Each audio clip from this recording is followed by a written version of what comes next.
I'm Larry Markoski. I'm the president and CEO of I&I Power Systems. I'm here today with Mr. Matthew Mendez, who's my VP of Business Development, and we're here to tell you an innovation success story. Starting out this first slide, that's not a Where's Waldo presentation, but from an I&I perspective, pretty close. That's a picture of us in the Pentagon Energy Security event a couple years ago. We've been working in the DoD space for about the last 10 or 12 years, and we've made certainly some innovative stride as a company, and we're here to tell you our story today. I'm first going to start out in terms of discussion topics, talking about a little bit our company. We're a small business, defense technology company. We've been focusing on the operational energy aspects of problems that Bill mentioned earlier, and then kind of walk you really through the steps of our innovation story from where we started to where we are today. And then, if time provided, we can have an open discussion around the summary and answer any questions that you guys feel fit to ask. So, as I mentioned earlier, we're a small business located in Morrisville, North Carolina, 25 employees. We have a headquarters near the airport RDU, and we just opened a manufacturing facility in Apex. What we do is work in operational energy. That's a good buzzword, but the purpose for it is really looking at and solving warfighter pain points. One of which mainly that we're here to talk about today is how do you recharge batteries on forward positions. And a lot of those problems that we're going to discuss have been outlined by many of our predecessors in working with U.S. Army agencies. Now, from a technology perspective, how we do that today, we did a course correction, and we're working currently with multi-fuel aluminum engines, right-sizing solutions to provide power in the battlefield. And we've also got a scalable technology that works from anywhere from 500 watts to, say, 5 kilowatts. And then most recently, we're working with some industry partners, and we're working on some hybridized solutions. I think you're going to hear from our friends at Zero Base here later today or tomorrow. Is that right, Jaron? We'll talk about hybrid systems. So that's a little bit about the company as it stands today. And I want to talk about what are the ultimate operational energy mandates. Well, anyone who's worked in the Department of Defense knows that there are really three of them. Anywhere you go, you're looking for how can I reduce JPA consumption? That's your single fuel forward policy. How can I eliminate having to have long supply chains? Our approach to that has been simple. Right size the power generation source and hybridize it. This has a multiple impact because it does lighten the load relative to standard diesel engine generators. And then thirdly, and more importantly, is you're looking to enhance combat and mission effectiveness in a system that is very operator friendly, field sustainable, and maintainable.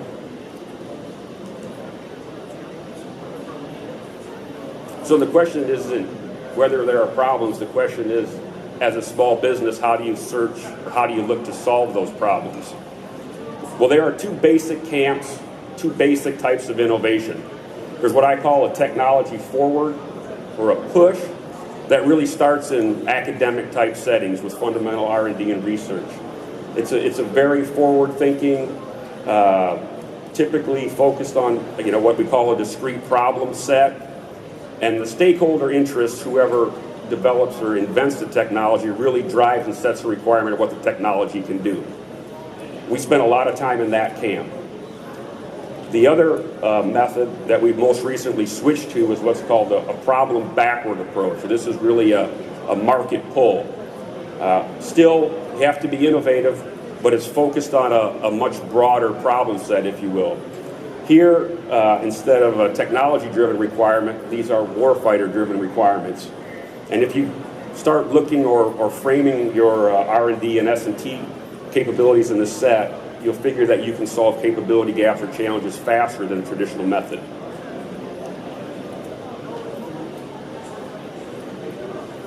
So, as I mentioned earlier, we've been in two camps. On the left-hand side of the screen, we started our company in 2001 as a technology company focused on fuel cells with a DoD application. This was a very traditional start your company out of a university laboratory setting, SBIR, STTR, all in over the 10 years that we developed this technology. It was about a $20 million investment of both federal S&T and IRAD investment dollars. And we ended up with a really nice product. However, there were some limitations associated with the technology. One being that the system only worked on one fuel with a proprietary cartridge. It was JPA incompatible. As that product is pictured, it didn't have a dual use, as Bill mentioned, in the global economy. It was military specific, military centric. The cost to the customer for a system like that was a 300 watt system, is roughly 30 grand. And our sales over a 10, 11 year time period, I think we sold around 20. And I see a lot of people in the space, as you know, over 10 years averaging 2. That's not going to get you very. That's not going to get you very far if you want to commercialize a technology. Juxtaposed to that, when we did our course correction, we went from a fuel cell generator technology to a flex fuel generator, multi-fuel generator technology based on the spark engine. We spent somewhere between 1 to 2 years. Actually, we're still developing and working on the technology internally as well. All in, it's about 10 times less, $2 million of S&T and IRAD. It provided a capability that said, how about, instead of one cartridge, how about any fuel forward? And COTS cartridges, and there's pictured in the, I think, is that Mountain Warfare Training Center? AFAR. Running off a common fuel known as jet oil that warfighters use in mountain settings. This particular unit has both military and civilian use, dual use. Cost to customer is around $6,000 a copy, significantly less than our fuel cell. Our sales to date, in terms of systems, since we started this course correction, we fielded over 2,000 systems in all 4 branches of the military, and we've also had multiple down selects and recently a program of record win with the Marine Corps. That's a lot of cool stuff. I mean, that's great for a business, and we've been successful. I think the interesting part of our story is not that what we did, it's how we did it. We went from a technology company that was kind of put in a corner with a product that we couldn't sell, and we had to make some tough decisions and innovate in a rapid period of time to keep the company on an upward trajectory. So this is the first chapter of the story. As many of you know who work in the DoD space or government space, is oftentimes mining for RFIs, BAAs. Where am I going to get that next level of funding? Well, around the spring, summertime of 2011, we had been working obviously in the fuel cell space, and there had been a lot of talk of an RFI coming out for a particular fuel cell system. And again, the problem that in the problem statements are forward battery charging for dismounted warfighter. So the first RFI came out, and there were a few of them in the spring, summer of 2011. For thousands of systems, there were IDIQ, typical business opportunities, and the government was looking to pay somewhere around $5,000 a copy, a system. That's kind of what the market price was. That left us with a major conundrum. Our fuel cell cost somewhere between $50,000 and $20,000 to make. Now, I am college educated, but I wasn't a math major, and those economics aren't favorable if you want to keep the lights on in the company. So, chapter 1, the RFI.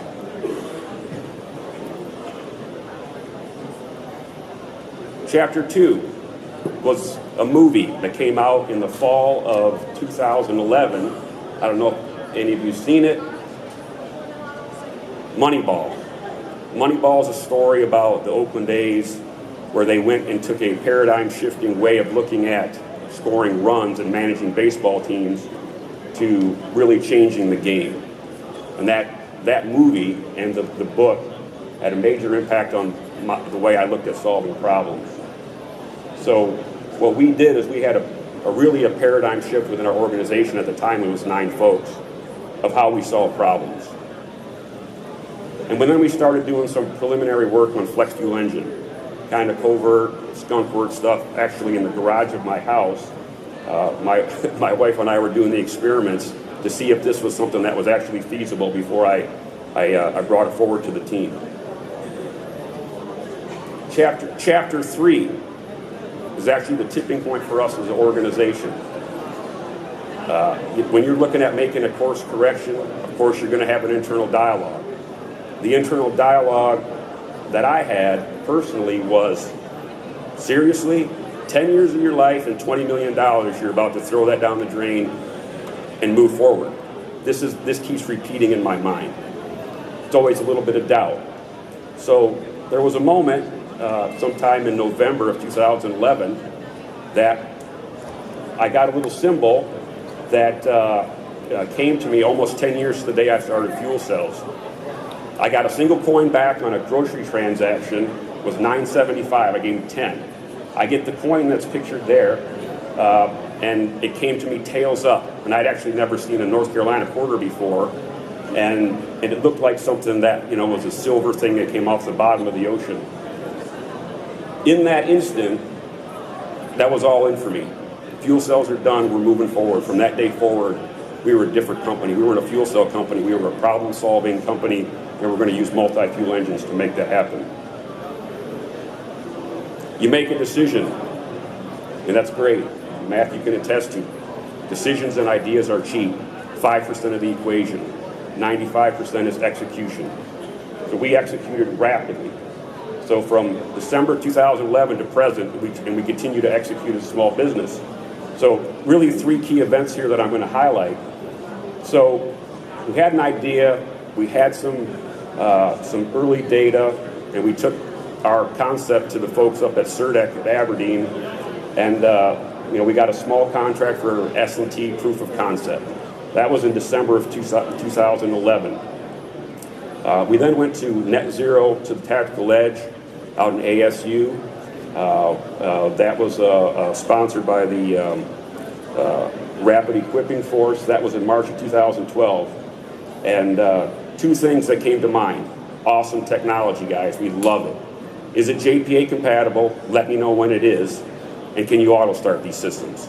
That was the mandate. It was that point in time we really fully had our head wrapped around the problem. And then we needed to find a customer. So we spent the next 3 or 4 months solving the problems that were identified in Bullet 2 and found a first adopting customer in PM SWAR, PM Soldier Warrior. They did our first S&T buy in June of 2012 of quantity 4. And I believe because of the success of those first S&T, we did somewhere between 300 and 400 systems for capability set 13, approximately the same number for 14, and I believe 15 as well. Is that right? Correct. So, and when you get in the DoD space, you guys know that word of mouth travels, and you're looking for as many customers you can across multiple disciplines. Our second real first adopting customer was AVSOC 720th, and so on and so forth. Ultimately, we've got roughly 5 adopters to date, ranging in size from systems from 500 watt systems all the way up to 5 kilowatt.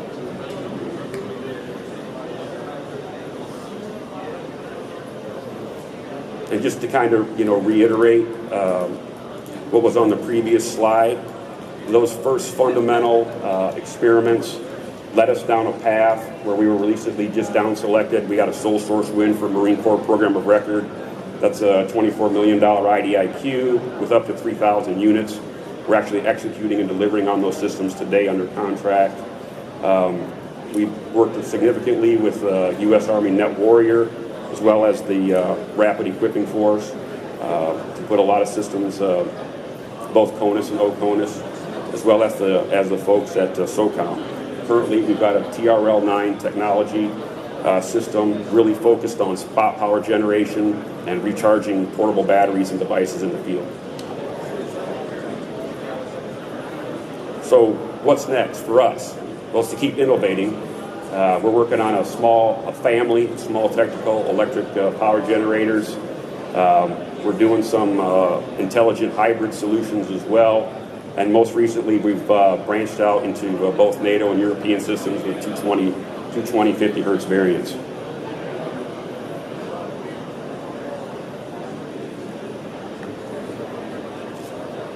So, lessons learned, and really this is where the nuggets are.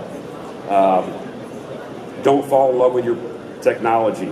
First and foremost, define the problem. Spend most of your time there, and then solve the problem as creatively as you can, as quickly as you can. In terms of speed, perfection is always the enemy of good enough.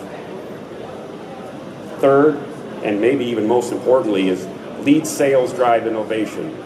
You cannot understand problems if you're in the lab. You have to get out and see what the real problems are and witness it for yourself.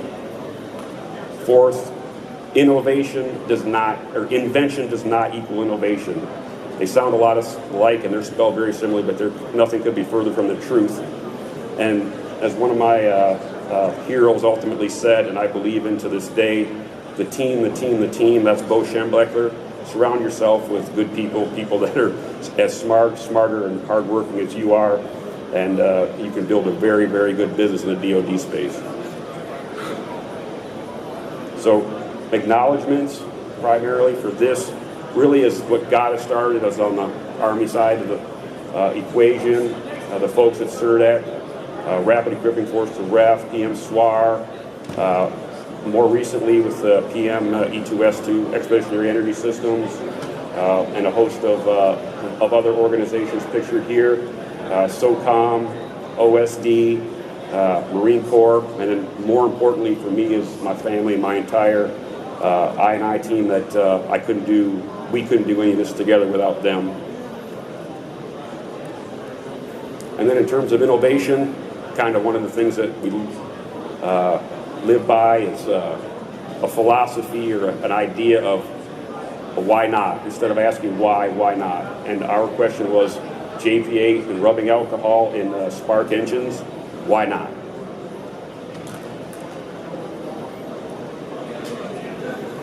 So with that said, that completes my presentation. If you guys have any questions, I'll be more than happy to answer those now. RFI, when you had the paradigm shift? And I believe we did submit a response to the RFI, and basically was we couldn't meet the price targets. But the value was this paradigm shift, and the value was, it's like, okay, if the market value is $5,000 a copy, we got to be able to make something under $2,500 a copy to make money as a company. And once the math didn't work, we had to make a paradigm shift to survive. So in the new product, is any of the 10 years and 20 million, any of that technology in it, or was a total 180? Zero. Other than the experience of working on power systems, very little is in it. Complete 180. It's impressive. Thanks. I'd like to add on to that. As far as an RFI standpoint, not resulting in a fuel cell, and Bill will keep this short with the elevator version, absolutely something came of it, where we're at now.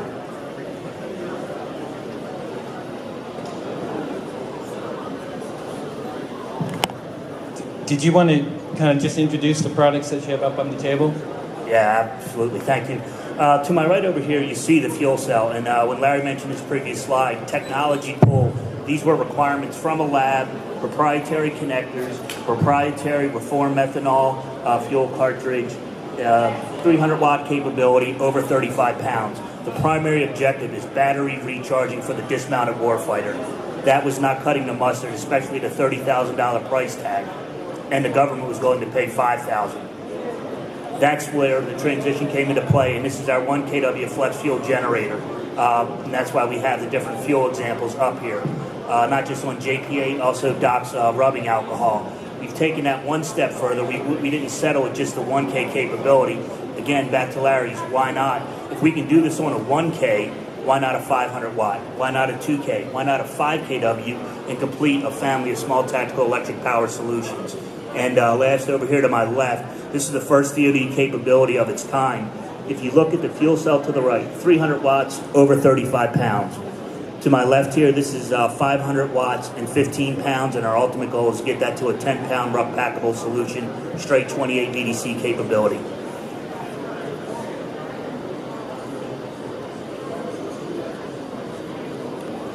Yeah.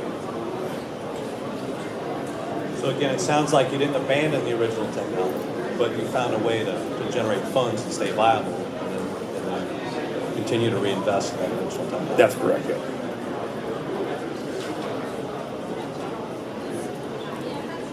All right, well, hey, appreciate your time. If you have any questions,